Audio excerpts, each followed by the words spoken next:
माघ महिन्यात येणाऱ्या गणेश जयंतीची सध्या सगळीकडे जोरात तयारी सुरू आहे.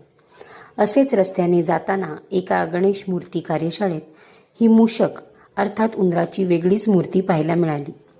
कार्यशाळेच्या सुरुवातीला ही मूषक मूर्ती उभी केली होती. रस्त्याने येता जाता सर्वांचे लक्ष वेधत होती. प्रवेशद्वारावर उभी असलेली ही मूर्ती जणू प्रत्येक गणेश भक्ताचे स्वागत करीत आहे असे वाटत होते.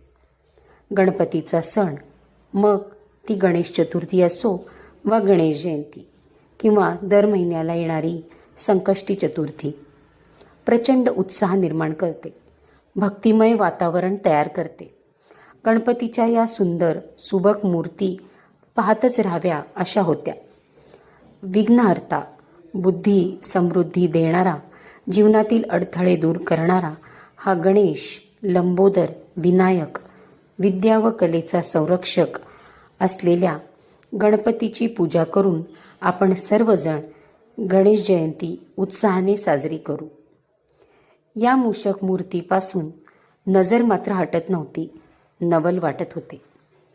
त्यानंतर आणखी एक नवलाची वस्तू दिसली. ती म्हणजे एका एक्झिबिशनमधील एका इमिटेशन ज्वेलरी स्टॉलवर सौभाग्य कुंकुमच्या गंधाच्या कलरफुल छोट्या बाटल्या.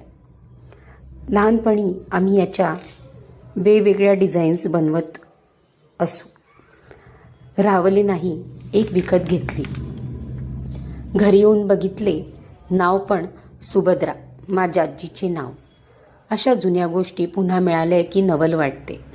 बाकी आजची संध्याकाळ पाहावं ते नवलच. तुम्हाला व्हिडिओ आवडत असतील तर लाईक करा, शेअर करा, कमेंट करा आणि सबस्क्राईब करा. धन्यवाद.